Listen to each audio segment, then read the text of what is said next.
Hello, guys. Why American animation is so famous?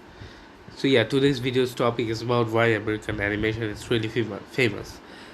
If you know anything about cartoon, then you would know that American cartoons are the most famous cartoons in the world, such as uh, Ben 10, Generator X, Tom and Jerry, Mickey Mouse, uh, and this type of world class shows, global shows. So today we're gonna figure out that how American animation industry become the global animation industry, or to be phrased rightly, or how the American uh, animation industry globalized so quickly.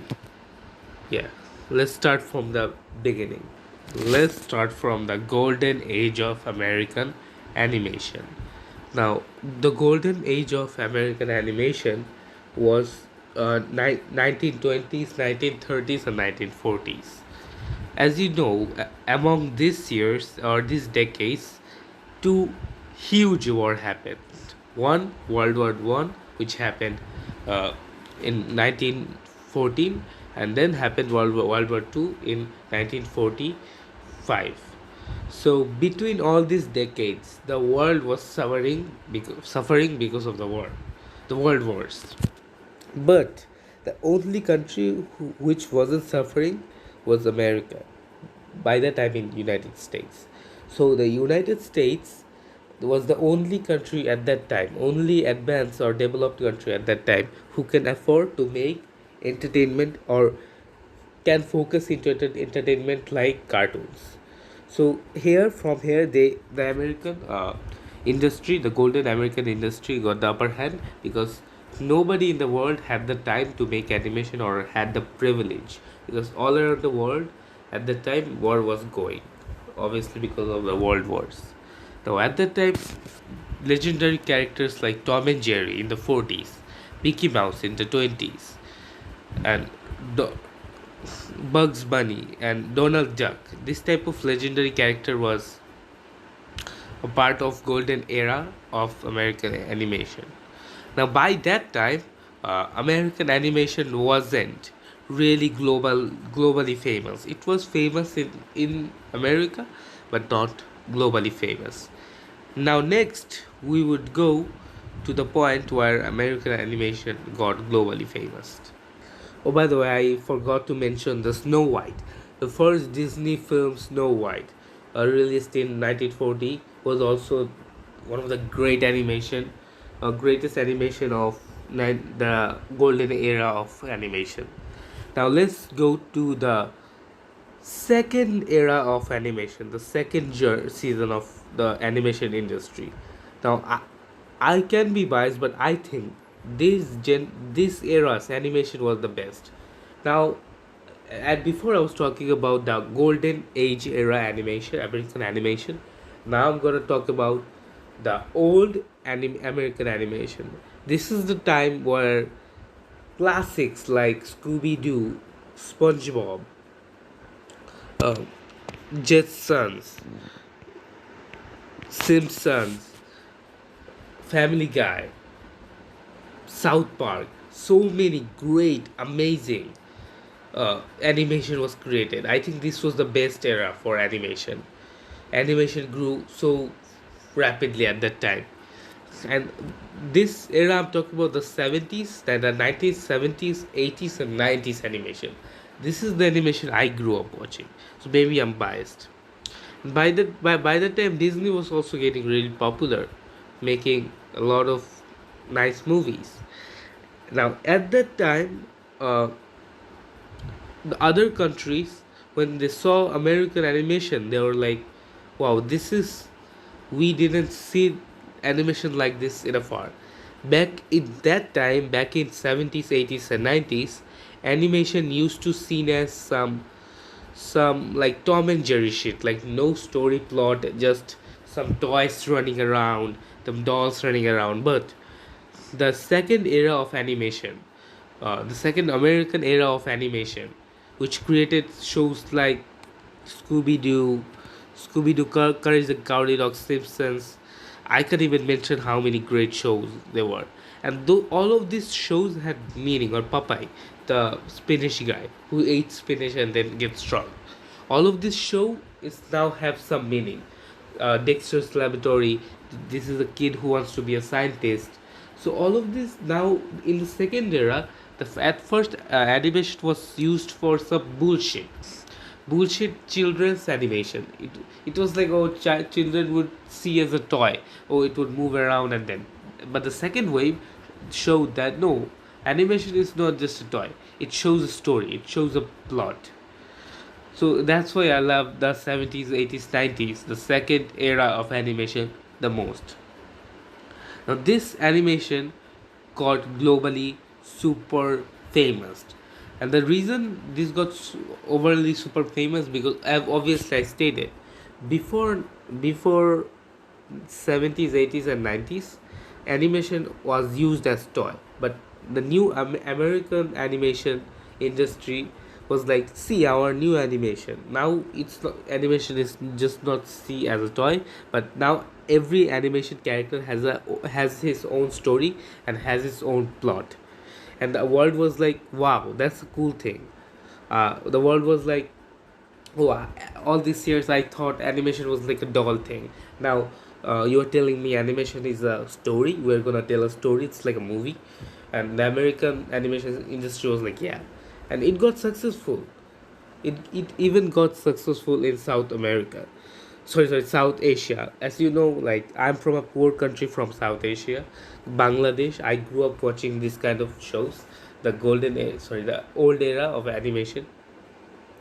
And also this era showed a lot of American culture by, by watching and as a South Asian growing up watching these cartoons, specifically the 90s cartoons, uh, I got introduced with the American like culture. To be honest, the American culture really surprised me as a Asian kid. The first thing that surprised me was like, school kids weren't wearing like uniforms. Cartoon used to show like rebellious kids not wearing uniforms, and like girls like talking about sex and bad stuff. Kids are rebellious. Kids like, that really doesn't happen in like Bangladesh, and it's where I'm from. Um, and like, parents are really not disciplining their child. Like, I grew up like in my country, in obviously Asia. You grew up getting beaten by your parents, but while like watching those animation and seeing like the kids were doing a lot of bad stuff, but their parents wasn't beating them, and that was also a cultural shock. Another cultural shock was like, uh, how open they were, because like by open I mean how much freedom the American kids had. uh, I used to see this little school kids in American cartoons used to roam around the city by alone. That doesn't really happen in Bangladesh, in Asia, because in Asia parents are really overprotective of their children. Really doesn't give that much freedom to them. So this was kind of like cultural shock while watching American um, shows, cartoons. To be honest, I idolized them because it had everything I wanted. Uh, and also, like, the suburbs thing was really confusing to me, because I'm a city boy. Like, I grew up in Asian city. I actually grew up in Dhaka city. Dhaka is the most over densely populated city in the world. So growing up, I used to see people all around, and growing up there, I really didn't get that much space. I grew up in a one bedroom apartment with my brother, with my two parents. So we four people used to live in one bedroom apartment. Had growing up. So growing up, we didn't really get like, I really didn't know privacy till I was like adult. And when I used to watch American shows, I used to see like children having their own room, and when their mom would go into their room without permission, they would get like kind of angry. They would say, "Oh, why you are not knocking and entering?" I was so confused because I didn't even knew what privacy was then. Obviously, I didn't had any room, and I really didn't get. I was really confused with the suburb thing too, like suburb, because in my city we don't really have land suburb. Like we don't have backyard mansion type of house suburb. We have building suburbs, mostly like London. Yeah, mostly like London suburbs.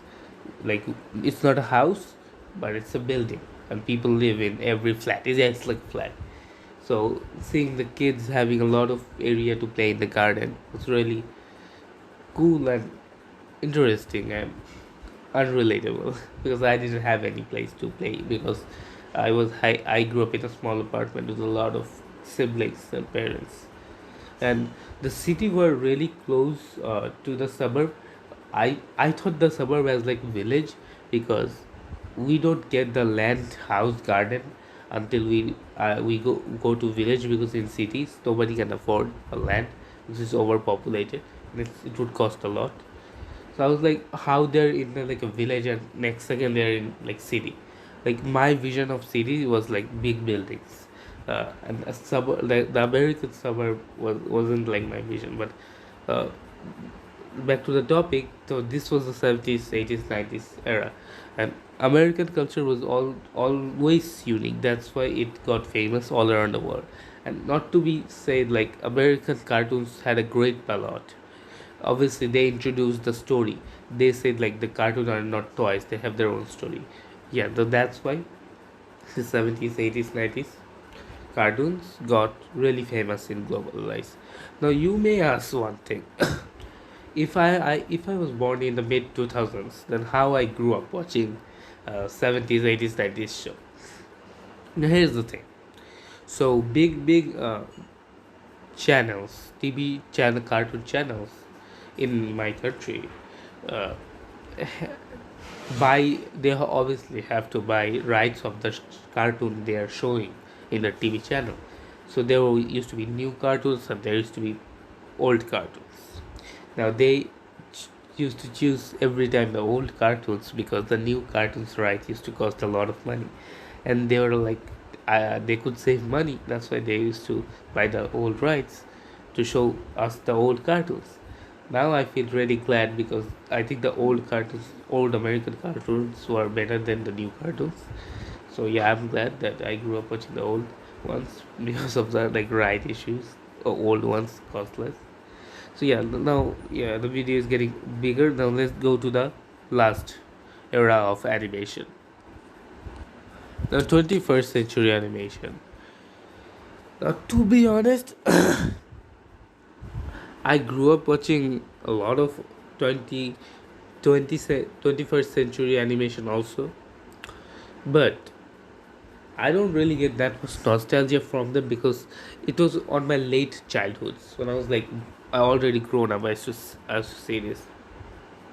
That concludes shows like Ben 10, Generator X, Phineas and Ferbs, Danny Phantom. Um, Augie and the Cockroaches are not American shows, and Mr. Bean also is not. The 21st century animation is good, it's fine, but it's not the best. The 90s are better. So yeah, 21st century animation got more famous, but not due to the normal animation, but I guess due to the Disney. I think the American globalization of animation, I think Disney did that really good at 21st century. Sorry, I'm kind of sick. I think Disney smashed it in the 21st century with like uh, classic shows like Toy Story. I know like Toy Story is 90s, but Toy Story 1 wasn't great. Toy Story 2 and 3 was great, which was released in 2000s. And Disney's, I think the prime era of Disney's was to 21st century.